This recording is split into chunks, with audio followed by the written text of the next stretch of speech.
Hello aspirants, myself Parul and I welcome you all to the online platform of Jyokta Academy. Dear aspirants, जैसा कि आपको मालूम है हमने एक सीरीज स्टार्ट की है जिसमें कि हम HPRCA के द्वारा हाल ही में जो JBT कमीशन का एग्जाम कंडक्ट करवाया गया था उसमें पूछे गए CDP सेक्शन को डिस्कस कर रहे हैं। ये डिस्कशन आपको HPRCA के द्वारा जितनी BCBSE स्कूल्स के लिए वैकेंसीज निकाली जा रही है उनमें CDP सेक्शन को कैसे अप्रोच करना है इसमें हेल्प करेगा। इससे पहले वाली वीडियोस में हमने 25 फरवरी की मॉर्निंग, आफ्टरनून और इवनिंग शिफ्ट को ऑलरेडी डिस्कस कर लिया है।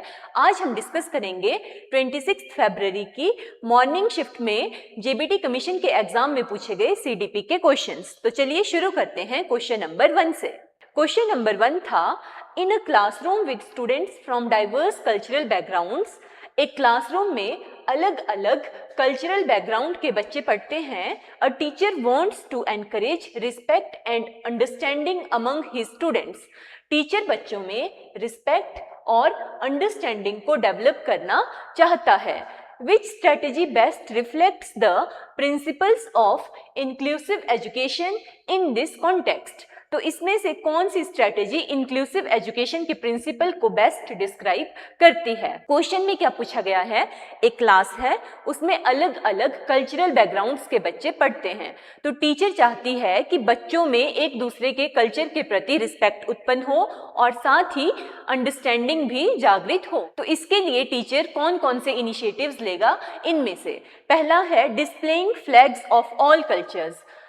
सारे कल्चर्स के फ्लैग्स डिस्प्ले करके बच्चों में रिस्पेक्ट और अंडरस्टैंडिंग कैसे पैदा होगी, ये तो गलत ऑप्शन है। नेक्स्ट है असाइनिंग ग्रुप प्रोजेक्ट्स रैंडमली, कि बच्चों को रैंडमली कोई भी ग्रुप प्रोजेक्ट दे देना। देखो, जब भी हम कोई काम रैंडमली करते हैं, रैंडमली का मतलब होता है बिना दिमाग लगाए किसी को कोई भी प्रोजेक्ट दे देना, ठीक है। तो रैंडमली किया गया काम एक हिसाब से एक माइंडलेस वर्क होता है। तो ये भी ऑप्शन क्या हो जाएगी, गलत। बिना मतलब दिमाग लगाए किसी को कोई भी प्रोजेक्ट दे देना, ये थोड़ी ना कोई एक वाइज डिसीजन है। बच्चों को प्रोजेक्ट उनकी या सोसाइटी की नीड के बेस पर देने चाहिए, तो ये ऑप्शन गलत हो जाएगा। नेक्स्ट है integrating multicultural themes into lessons. जब हम बच्चों को पढ़ा रहे हैं तो उनके लेसन्स में हम मल्टीकल्चरल थीम्स को इंटीग्रेट करेंगे, मतलब पढ़ाते टाइम बच्चों को अलग अलग कल्चर्स के बारे में पढ़ाएंगे। तो जब उनको अलग अलग कल्चर्स के बारे में लेसन्स दिए जाएंगे तो उससे उनमें रिस्पेक्ट और अंडरस्टैंडिंग पैदा होगी और सारे कल्चर्स के प्रति। तो ये ऑप्शन ठीक है। नेक्स्ट है using a single language of instruction, कि केवल एक भाषा में बच्चों को पढ़ाना। एक भाषा में पढ़ाएंगे तो उससे अंडरस्टैंडिंग और रिस्पेक्ट कैसे उत्पन्न होगी, ये ऑप्शन भी गलत है। सो correct option is integrating multicultural themes into lessons, कि पढ़ाते टाइम सारे कल्चर्स के बारे में बच्चों को पढ़ाना। क्वेश्चन नंबर 2 था, which objective aligns most with primary level aim of teaching English to foster holistic development in students, कि इनमें से कौन सी एम से हमें ये पता लगता है कि प्राइमरी लेवल में बच्चों को इंग्लिश एजुकेशन इसलिए दी जाती है ताकि उनकी होलिस्टिक डेवलपमेंट हो पाए। मतलब कि बच्चों को प्राइमरी लेवल में इंग्लिश एजुकेशन इसलिए दी जाती है कि उनकी सारी एरियाज में डेवलपमेंट हो। पहली ऑप्शन है to ensure students memorize a set list of vocabulary words only, कि बच्चे एक लिस्ट आपको दी गई है वोकैबुलरी वर्ड्स की, उसको सिर्फ उसी को अच्छे से रट पाए, इसलिए उनको प्राइमरी लेवल में इंग्लिश पढ़ाई जाती है। ये ऑप्शन गलत है। ओनली नेगेटिव वर्ड मेमोराइज करवाना, negative word. To develop communication and thinking skills, बच्चों को इंग्लिश इसलिए पढ़ाई जाती है ताकि उनमें कम्युनिकेशन और थिंकिंग स्किल्स डेवलप कर पाए। ये ऑप्शन ठीक लग रहा है। नेक्स्ट है to teach students the rules of English grammar accurately, सिर्फ उनको रूल्स सिखाने के लिए थोड़े ना इंग्लिश बताई जाती है। प्रैक्टिकल एस्पेक्ट क्या है कि प्रैक्टिकली बच्चे इंग्लिश को कम्युनिकेशन में यूज कर पाएं और अपनी थिंकिंग स्किल्स को इम्प्रूव कर पाएं, इसलिए उनको प्राइमरी लेवल में इंग्लिश पढ़ाई जाती है। नेक्स्ट है to improve students reading comprehension scores in test, कि बच्चों को इंग्लिश क्या उनके स्कोर्स को इम्प्रूव करने के लिए पढ़ाई जाती है। जो स्कोर्स इम्प्रूव करने वाली ऑप्शंस होती है ना, ये भी मैक्सिमम टाइम गलत होती है, क्योंकि टीचर्स स्कोर्स को इम्प्रूव करने के लिए कुछ भी नहीं पढ़ाते। हम क्यों पढ़ाते हैं? हम पढ़ाते हैं ताकि बच्चे जो हम चीजें उनको पढ़ा रहे हैं उनको प्रैक्टिकली अपनी लाइफ में यूज कर पाए। ठीक है, तो ये ऑप्शन गलत, स्कोर्स वाला, क्योंकि यहाँ पे प्रैक्टिकल एस्पेक्ट कवर नहीं हो रहा, तो ये गलत है। ग्रामर रूल्स को सिर्फ बताना, ये भी गलत है, यहाँ पर भी प्रैक्टिकल एस्पेक्ट कवर नहीं हो रहा। कम्युनिकेशन और थिंकिंग, इधर क्या हो रहा है, कम्युनिकेट करेंगे तो भी प्रैक्टिकली यूज करेंगे और थिंक करेंगे तो भी प्रैक्टिकली यूज करेंगे लैंग्वेज को, तो ये ऑप्शन ठीक है। नेक्स्ट क्वेश्चन है, in Herbart's terms of lesson teaching which of the following is first term, कि हर्बर्ट ने जो लेसन टीचिंग या लेसन प्लानिंग की अप्रोच दी है उसमें पहली टर्म कौन सी है।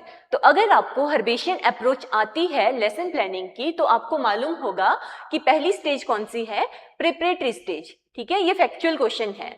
और हर्बर्ट ने 6 स्टेजेस दी थी लेसन प्लानिंग की, जिसमें से फर्स्ट स्टेज थी preparatory, then presentation, association, generalisation, application and recapitulation. Herbart ने जब इनिशियली स्टेजेस दी थी लेसन प्लानिंग की तो उन्होंने केवल 4 स्टेजेस दी थी, जिसको बाद में उनके स्टूडेंट्स या उनके प्यूपिल्स के द्वारा एक्सपेंड करके टोटल 6 स्टेजेस में कन्वर्ट कर दिया गया था। तो पहली स्टेज क्या होती है लेसन प्लानिंग की, प्रिपरेटरी स्टेज, जहां पर हम प्रिपेयर करते हैं। उसके बाद हम लेसन को प्रेजेंट करेंगे, उसको एसोसिएट करेंगे या उसका कंपैरिजन करेंगे रियल लाइफ सिचुएशंस के साथ, then generalisation, application and रिकैप्चुलेशन।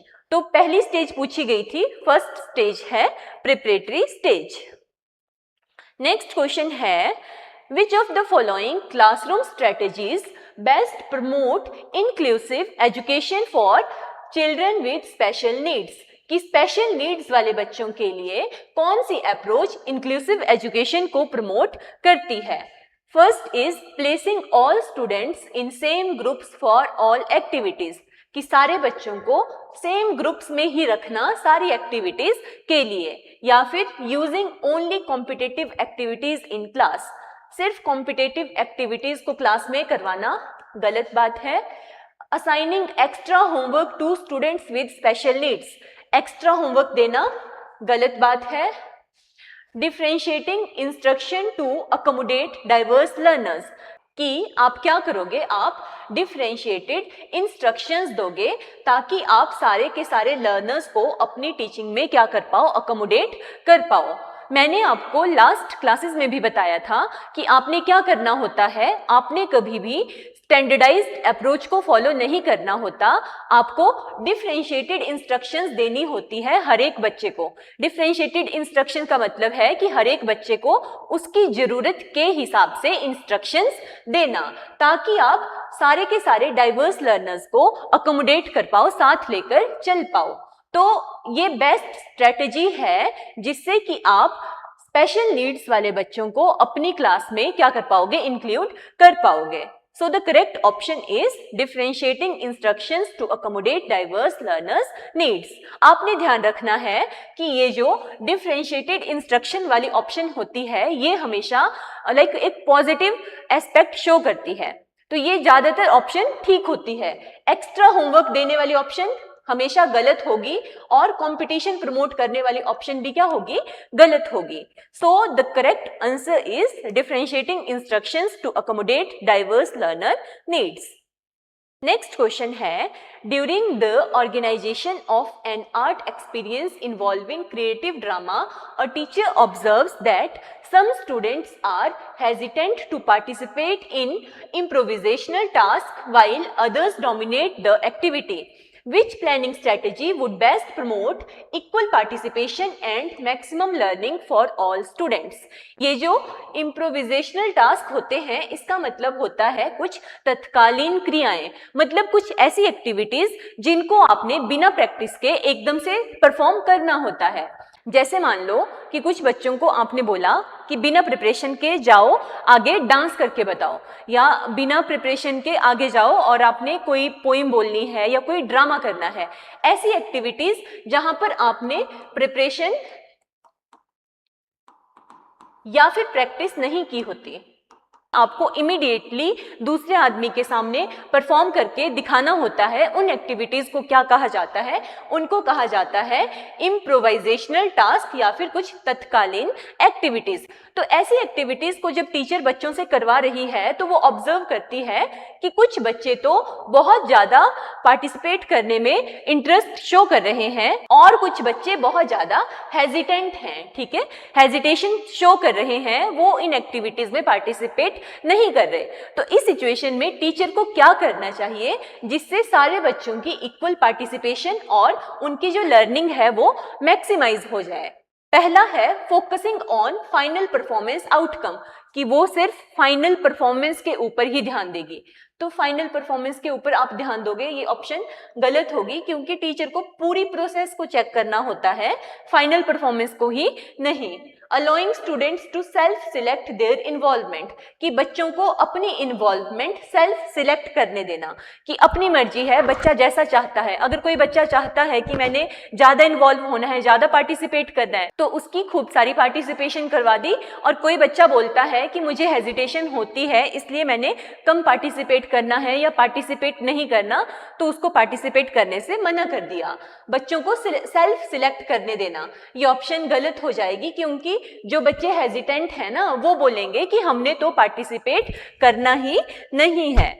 Next option है structuring roles and rotating leadership with in groups, कि आप क्या करोगे, आप हर एक बच्चे का रोल जो है उसको पहले से ही स्ट्रक्चर कर दोगे कि आपने ये वाली एक्टिविटी करनी है, आपने ये वाली एक्टिविटी करनी है। बच्चों का रोल क्या कर देना, स्ट्रक्चर कर देना।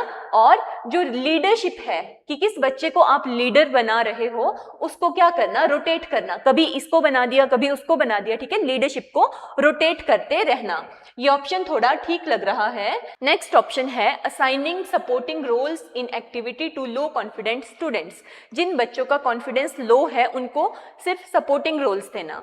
ये ऑप्शन भी गलत हो जाएगी, क्योंकि अगर उनको सिर्फ सपोर्टिंग रोल्स देंगे तो वो कभी अपना कॉन्फिडेंस डेवलप कर ही नहीं पाएंगे, उनका कॉन्फिडेंस कभी बूस्ट ही नहीं करेगा। इसलिए ये ऑप्शन क्या हो जाएगी, गलत हो जाएगी। So the correct option is structuring roles, कि हर एक बच्चे का रोल स्ट्रक्चर अच्छे से करना और जो लीडरशिप है उसको रोटेट करते रहना ग्रुप के अंदर। नेक्स्ट क्वेश्चन है व्हाट इज अ की benefit of using restorative practices in school, कि स्कूल्स में बच्चों के लिए रेस्टोरेटिव प्रैक्टिसेस करवाने से क्या फायदा होता है। रेस्टोरेटिव प्रैक्टिस एक हिसाब से लाइक जो लड़ाई की सुलह करवाना होती है ना, उसे बोलते हैं। कि दो बच्चों की आपस में जब लड़ाई हो जाती है तो उनको आप एक दूसरे के सामने बिठाओगे, एक दूसरे की सिचुएशन समझाओगे और दोनों बच्चों को अपनी बात रखने का मौका दोगे और उनके बीच में जो भी कन्फ्लिक्ट है उसको रिजॉल्व करोगे। उसे क्या कहा जाता है, रेस्टोरेटिव प्रैक्टिसेस। ये क्या है, ये एक कन्फ्लिक्ट रेजोल्यूशन एक्टिविटी है।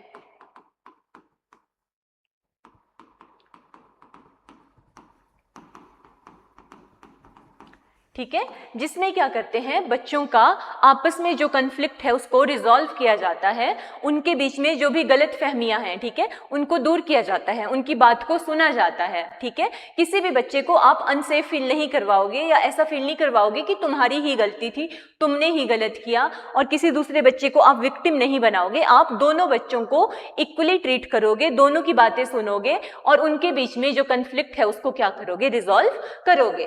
तो ऐसी रिस्टोरेटिव प्रैक्टिसेस स्कूल में करवाने से क्या फायदा होता है। They remove all forms of academic testing, कि क्या इससे सारे प्रकार के जो भी बच्चों के टेस्ट या परीक्षाएं ली जाती है स्कूल में वो समाप्त हो जाती हैं। नहीं, इसका कोई रिलेशन नहीं है इनसे। They increase amount of homework given, no. They only focus on academic performance, की ये सिर्फ अकेडमिक परफॉर्मेंस पे ध्यान देती है, इनका अकेडमिक परफॉर्मेंस से उतना लेना देना नहीं है। They help students feel safe and included, इससे बच्चे क्या फील करते हैं, वो सेफ फील करते हैं और उनको इंक्लूडेड फील होता है कि उनकी बात का भी कोई महत्व है, जो उनका पॉइंट ऑफ व्यू है वो भी इम्पोर्टेंट है। ठीक है, इससे बच्चे क्या करते हैं, सुरक्षित और सहभागी महसूस करते हैं। So the correct option is they help students feel safe and included. Next question है, a primary school teacher wants to assess her students understanding of water conservation practices. एक प्राइमरी स्कूल की टीचर अपने बच्चों की water conservation practices की जो उनकी knowledge है उसको क्या करना चाहती है, असेस करना चाहती है।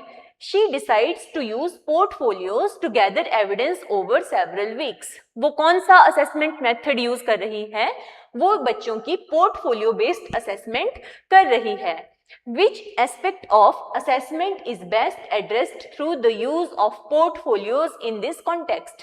तो जब वो पोर्टफोलियो का यूज कर रही है तो इनमें से कौन सा एस्पेक्ट जो है वो सबसे अच्छे तरीके से कवर हो रहा है। पहला है, it display topic relationship at once, कि क्या पोर्टफोलियो जब बच्चे बनाएंगे अपने काम का तो उससे सारा टॉपिक एक ही बारी में क्लियर हो जाएगा। ये क्वेश्चन करने के लिए पहले आपको पोर्टफोलियो के बारे में थोड़ी जानकारी होनी चाहिए कि पोर्टफोलियो क्या होता है। पोर्टफोलियो क्या होता है, पोर्टफोलियो एक फाइल टाइप होती है जिसमें आप अपना पूरा काम डे वाइज या वीक वाइज डिस्प्ले करते हो। जैसे कि आपने मान लो बच्चों को एक प्रोजेक्ट दिया बनाने को और उसका पोर्टफोलियो बनाने को बोला, तो बच्चे क्या करेंगे, अलग अलग पेजेस पे अपनी प्रोग्रेस को नोट करते चलेंगे। उन्होंने डे 1 लिख दिया, अब डे 1 पे जो उन्होंने काम किया होगा उसकी पिक्चर्स लगा देंगे या फिर उसके डायग्राम्स बना देंगे या उसके कुछ फ्लो चार्ट्स बना देंगे, ठीक है। फिर डे 2 पे जो काम किया होगा उसको भी ऐसे ही दिखाएंगे। तो यहाँ पे टीचर ने क्या किया, बच्चों की वाटर कंजर्वेशन की नॉलेज को गैदर करने के लिए सेवरल वीक्स तक उनका डाटा क्या किया, गैदर किया, इमेजेस, डायग्राम्स, फ्लो चार्ट्स की फॉर्म में, ठीक है। हर दिन की प्रोग्रेस को उनके क्या किया, नोट किया। तो इनमें से कौन सी चीज जो है वो इस पोर्टफोलियो के यूज से टीचर को अच्छे से हेल्प करेगी, देखते हैं। पहला है, it displays topic relationships at once, कि जब टीचर ने पोर्टफोलियो का यूज किया तो उससे वो सारे रिलेशंस जो है वो एक ही बारी में समझ पाएगी चीजों के बीच में।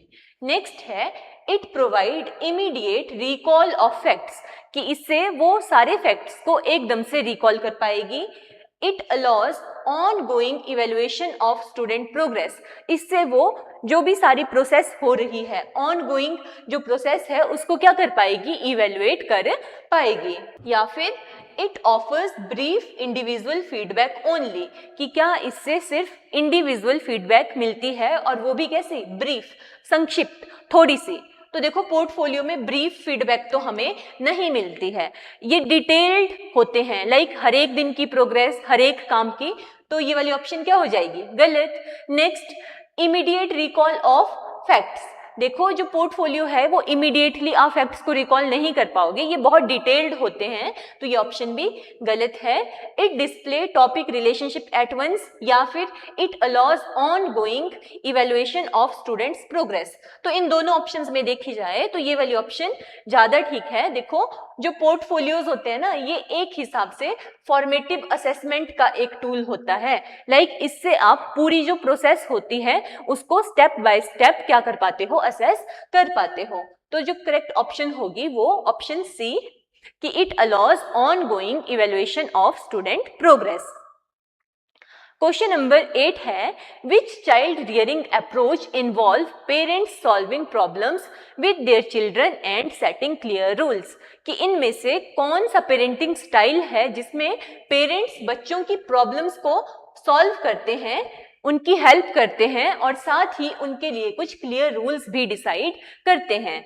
तो इस क्वेश्चन को अप्रोच करने के लिए आपको पेरेंटिंग स्टाइल्स की नॉलेज होना मस्ट है। देखो आपके सिलेबस में बेसिकली 4 टाइप के पेरेंटिंग स्टाइल्स होते हैं, जो चारों यहाँ ऑप्शन में दिए गए हैं।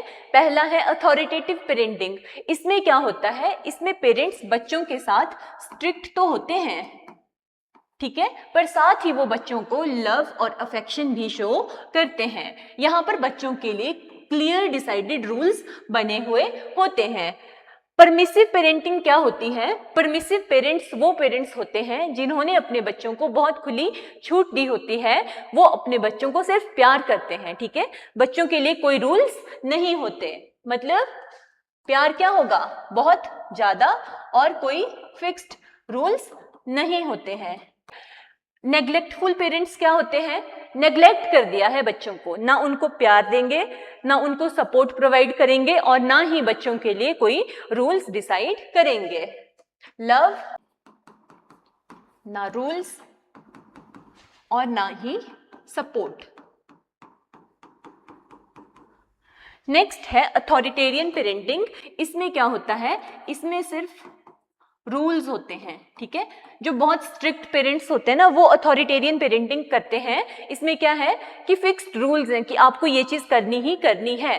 पेरेंट्स अपने डिसीजंस बच्चों के ऊपर थोप देते हैं, ठीक है। लव यहाँ पर बहुत कम होता है या एब्सेंट होता है। तो इनमें से कौन सा पेरेंटिंग स्टाइल ऐसा है जहां बच्चों की प्रॉब्लम्स को सॉल्व करने में पेरेंट्स हेल्प करेंगे और साथ ही उनके लिए कुछ क्लियर रूल्स भी डिसाइड होते हैं? तो कौन सा पेरेंटिंग स्टाइल है? It is authoritative parenting style, ठीक है, जहां पर पेरेंट्स स्ट्रिक्ट भी हैं, उनको प्यार भी करते हैं और उनके लिए कुछ फिक्स्ड रूल्स भी डिसाइड करते हैं।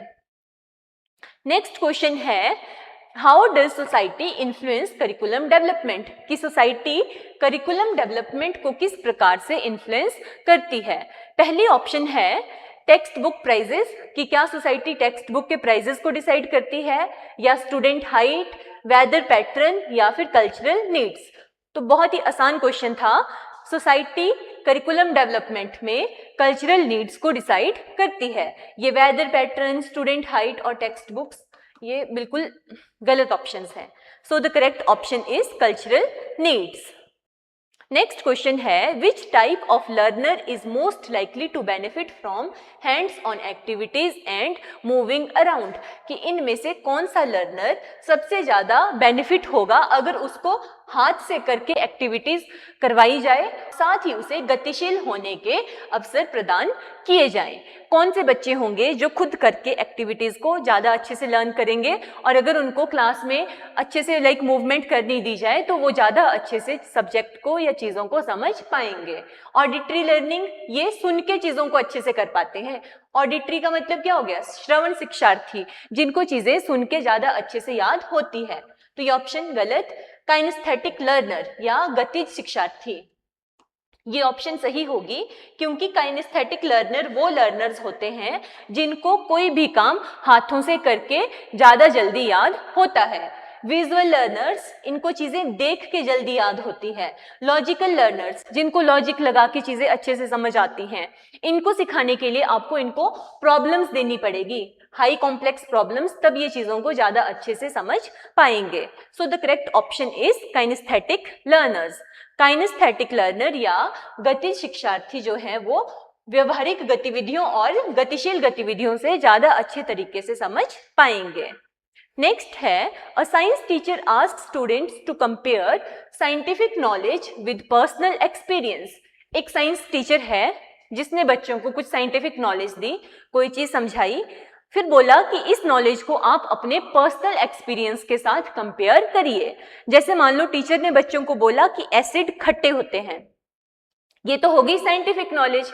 उसके बाद उसने बच्चों को बोला कि आप पर्सनली चेक कीजिए कि क्या सच में एसिड खट्टे होते हैं। आप नींबू खाइए, नींबू में सिट्रिक एसिड होता है ना, तो वो खट्टा होता है। तो उसने जो नॉलेज दी उसको बच्चों को पर्सनली टेस्ट करने के भी अवसर दिए। Which statement best describe the validation process for scientific knowledge? तो इनमें से कौन सी प्रोसेस हमें बताती है कि साइंटिफिक नॉलेज को हम कैसे वैलिडेट करते हैं, उसकी वैलिडेशन किस हिसाब से की जाती है या उसका सत्यापन किस हिसाब से किया जाता है? पहली ऑप्शन है, it is validated through personal opinions and belief system. कि क्या साइंटिफिक नॉलेज हमारी पर्सनल ओपिनियन, ठीक है, कि मेरी व्यक्तिगत क्या राय है इस चीज से और मेरा अपना क्या विश्वास है इस चीज से वैलिडेट होती है? नहीं, पर्सनल ओपिनियन तो सब लोगों की अलग अलग होगी, ठीक है, तो उससे थोड़ी ना साइंटिफिक नॉलेज वैलिडेट होगी। It is validated through systematic observation and experiments. Scientific knowledge को हम ऑब्जर्व करके और एक्सपेरिमेंट करके वेरीफाई करते हैं। ठीक लग रहा है ना कि सिस्टमैटिक ऑब्जर्वेशन करोगे और एक्सपेरिमेंट करोगे, ठीक लग रही है। नेक्स्ट है, it is validated bye cultural norms, traditions and common practices. की साइंटिफिक नॉलेज जो होती है वो किससे वैलिडेट होती है? कल्चरल नॉर्म्स, कि कहीं पे क्या कल्चर है उससे, क्या ट्रेडिशंस है उससे और कॉमन प्रैक्टिसेस से। तो ये ऑप्शन क्या है, गलत है। अलग अलग कल्चर के हिसाब से तब तो अलग अलग साइंटिफिक नॉलेज होगी। It is validated bye popular consensus and majority agreements, कि क्या ये लोगों के बीच क्या पॉपुलर कंसेंसस, क्या पॉपुलर अवधारणा है उससे और ज्यादातर लोग किस बात पे एग्री करते हैं, इससे वैलिडेट होती है। नहीं, ये ऑप्शन भी गलत है। इसका करेक्ट ऑप्शन है कि साइंटिफिक नॉलेज को हम कैसे वैलिडेट करते हैं, सिस्टमैटिक ऑब्जर्वेशन से और एक्सपेरिमेंट करके। क्वेश्चन नंबर 12 है, what should be the purpose of homework in lesson plan. Lesson planning के दौरान बच्चों को होमवर्क देने का मेन पर्पस क्या होता है। Asking students to learn a new lesson on their own, कि बच्चे खुद से कल कोई एक नया लेसन पढ़ के आ जाए इसलिए उनको होमवर्क दिया जाता है। नहीं। Practicing and correcting the lesson taught, ताकि बच्चे जो उनको पढ़ाया है उसको प्रैक्टिस कर पाए और अगर कुछ उनके दिमाग में गलत कॉन्सेप्ट बैठ गया है तो उसको करेक्ट कर पाए, इसलिए उनको होमवर्क दिया जाता है। कीपिंग स्टूडेंट्स एंगेज्ड, बच्चों को बिजी रखने के लिए। नहीं। और पनिशिंग करने के लिए, बच्चों को पनिश करने के लिए भी होमवर्क उनको नहीं दिया जाता। So correct option is practicing and correcting the lesson taught. बच्चों को होमवर्क इसलिए दिया जाता है ताकि जो उनको लेसन हमने पढ़ाया है उसको वो प्रैक्टिस कर पाए और साथ ही जो उनके गलत कॉन्सेप्ट हैं उनको करेक्ट कर पाए। नेक्स्ट क्वेश्चन है, in a formative assessment for social science unit on migration, a teacher asked students to analyze data from recent migration patterns and present their conclusion about causes and effects. Which of the following feedback method would most enhance students learning and critical thinking?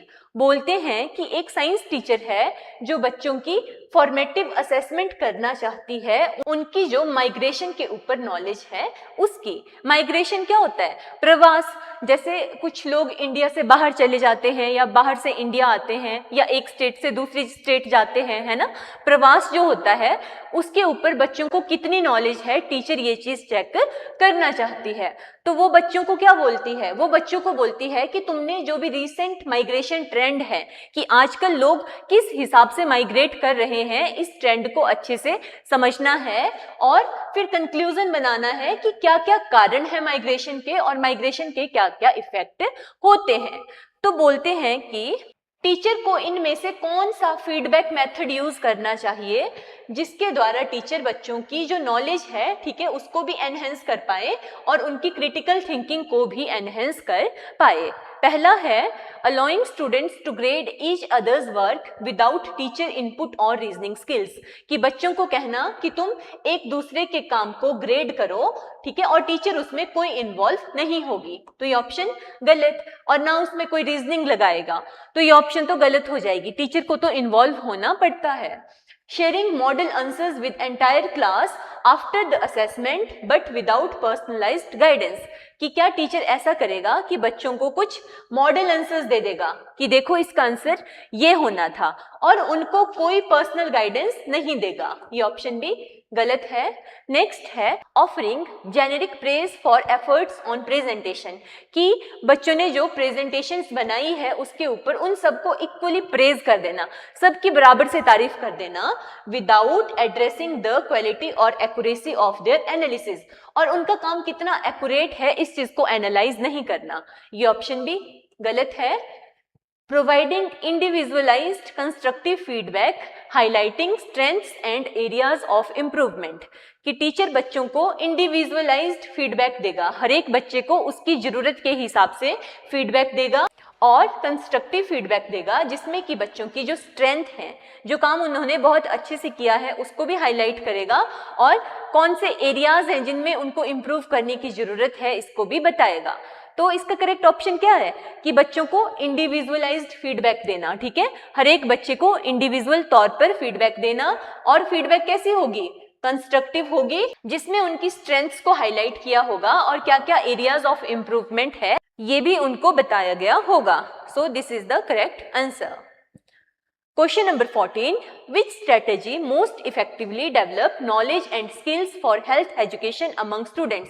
बच्चों में knowledge और skills कौन सी strategy develop करती है? Assigning only text book reading for homework.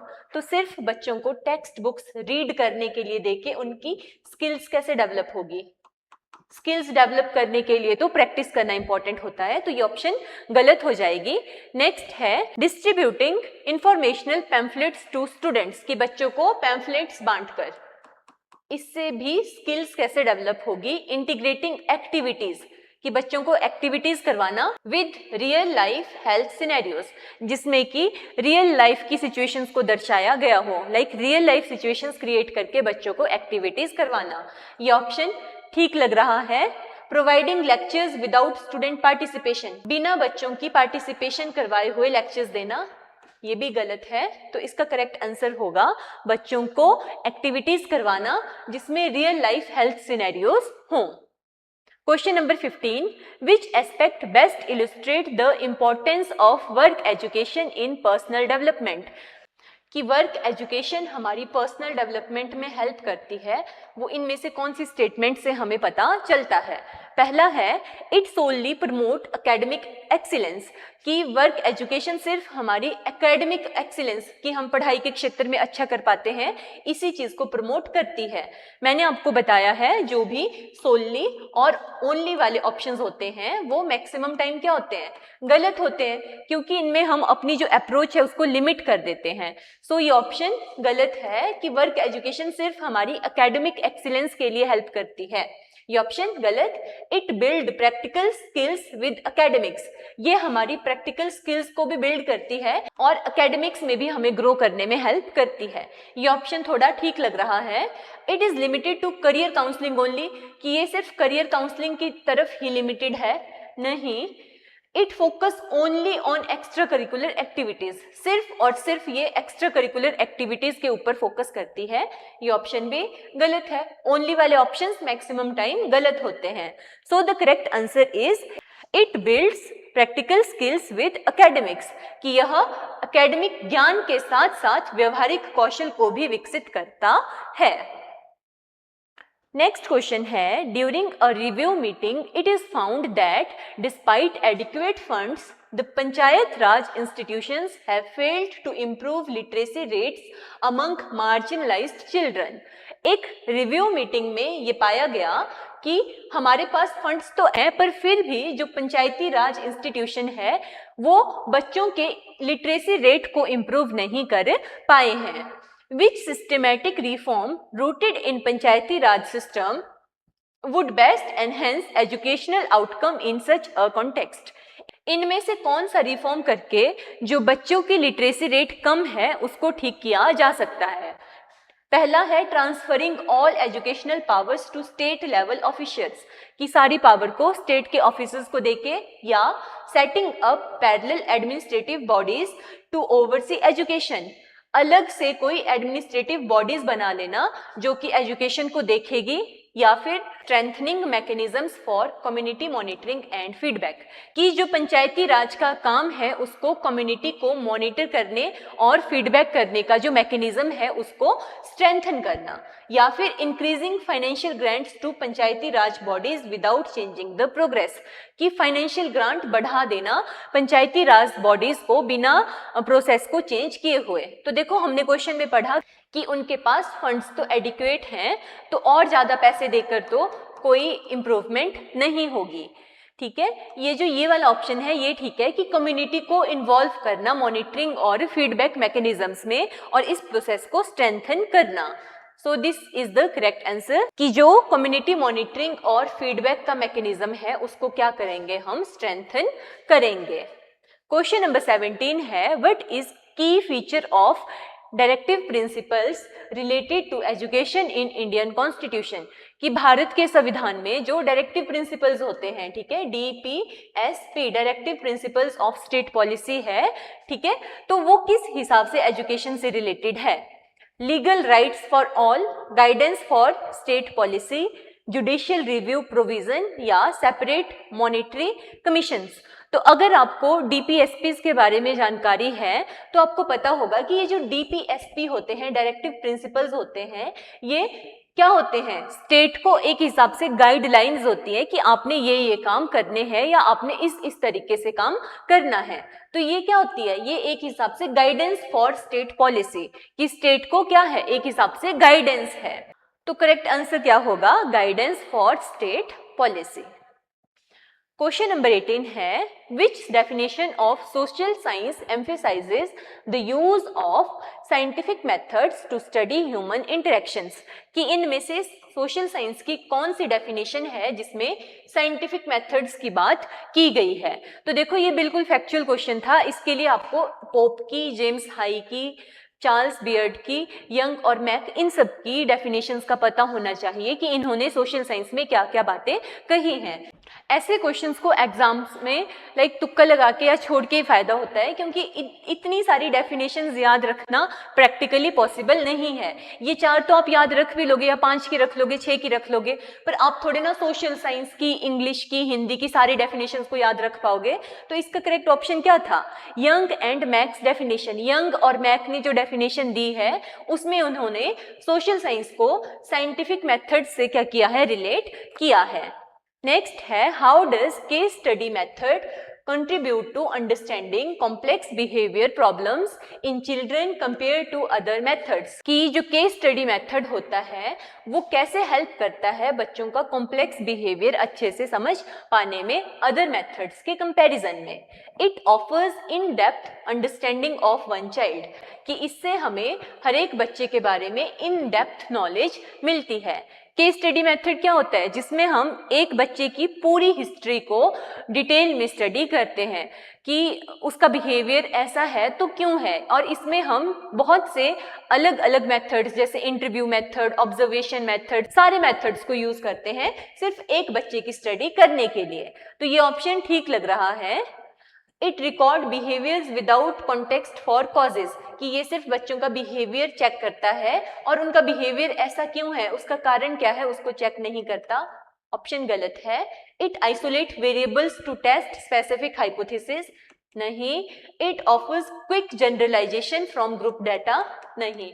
Quick वाली बात इसमें नहीं आएगी, एक लंबा प्रोसेस होता है। तो जो केस स्टडी मेथड है वो इन डेप्थ अंडरस्टैंडिंग प्रोवाइड करता है हर एक बच्चे की और मेथड्स के कंपैरिजन में। Question number 20. A teacher asks students to record the number of books read by each classmate in a month. एक टीचर बच्चों को बोलता है कि तुमने अपने क्लासमेट्स के द्वारा जितनी भी एक महीने में बुक्स पढ़ी गई हैं उनको रिकॉर्ड करना है। Which initial step should be emphasized to ensure accurate data collection for further analysis? Teacher को कौन सा इनिशियल स्टेप लेना चाहिए जिससे कि जो डाटा कलेक्शन है वो अच्छे से हो पाए और उस डाटा को आप फर्दर एनालिसिस के लिए भी यूज कर पाओ। टीचर ने बच्चों को बोला कि आपने अपने क्लासमेट्स के द्वारा पूरे हफ्ते में या पूरे महीने में जितनी भी किताबें पढ़ी गई हैं उनका रिकॉर्ड रखना है। तो टीचर कौन सी अप्रोच फॉलो करेगा इनमें से, ताकि जो डाटा कलेक्शन है वो इस हिसाब से हो या अच्छे तरीके से हो और उस डाटा को हम फर्दर एनालिसिस के लिए भी यूज करें। Discussing only the total number of books read, कि क्या टीचर बोलेगा कि तुमने सिर्फ बच्चों को बोलना है कि उन्होंने कितनी बुक्स रीड की है, सिर्फ उसका नंबर बताना है। कि एक बच्चा बोलेगा मैंने 10 किताबें पढ़ी, दूसरा बोलेगा मैंने 5 पढ़ी, सिर्फ नंबर नोट करके। Asking students to remember how many books they read, या बच्चों को बोलेगा कि तुमने याद रखना है तुमने कितनी किताबें पढ़ी। या designing a simple chart to record each students response, कि एक चार्ट बना के जिसमें हर एक बच्चे के रिस्पॉन्स को क्या करके नोट करके। Drawing picture for every book read by the class, हर एक बच्चे के द्वारा पढ़ी गई बुक्स की क्या बना के, पिक्चर बना के।